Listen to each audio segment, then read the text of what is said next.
Hey,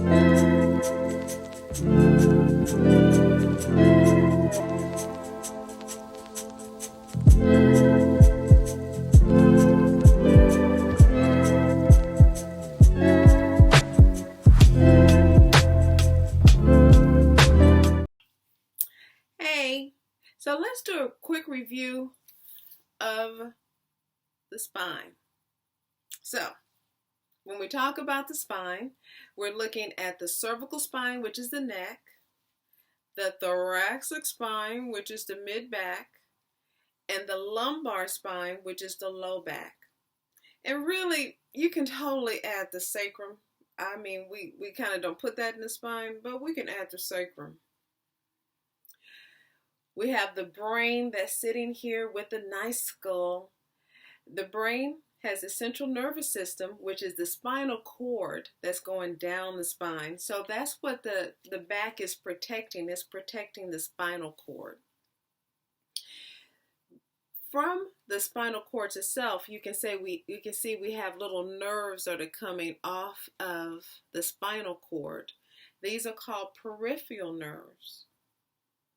The peripheral nerves are the nerves that's going down your arms, down into your fingers, down into your legs, to your toes. It's the communication system. So if I was to touch a hot stove, my brain has to communicate down to the spinal cord, down the peripheral nerves to the hand to say, move your hand. And then it's also quick with that communication, then I move my hand, because the brain is the command center.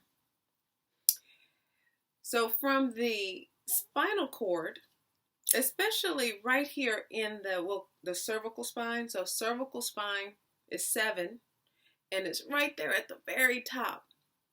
You can see there are little arteries and veins. So these are the vertebral arteries. Now the vertebral arteries is basically what feeds the brain its blood supply. So if an anatomist was to look at the cervical spine, they can actually see a little hole just for the vertebral arteries. So the cervical spine itself, we have 7. The thoracic spine, we have 12. And the low back, we have 5. You can almost think of it, if you try to remember numbers, like usually you can have breakfast at 7, you might have lunch at 12, and maybe dinner at 5 o'clock. So that's a way to kind of remember 7, 12, and 5. Another way to think about it is when we go into the thoracic spine, we have 12 ribs. So the ribs from the ribs themselves are connected to the mid back.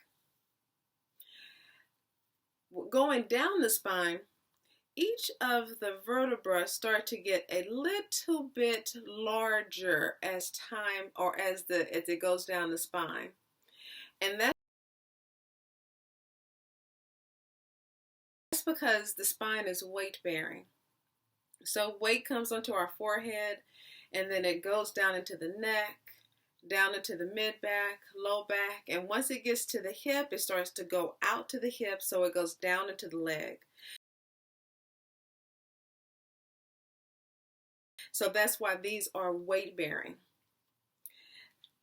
The center of gravity in our body is right at our sacrum. So this is where we have the center of gravity.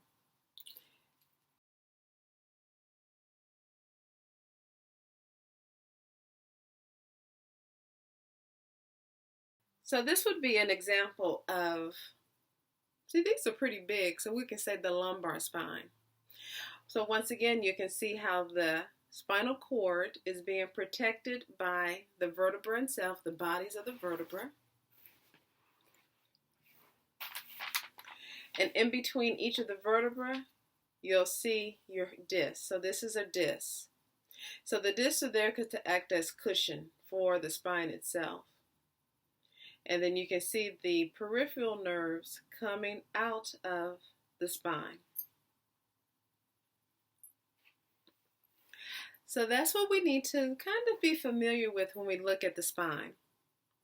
Now we've talked about muscles of the psoas.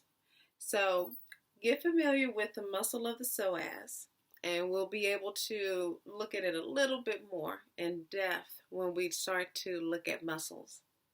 See you guys later. Peace.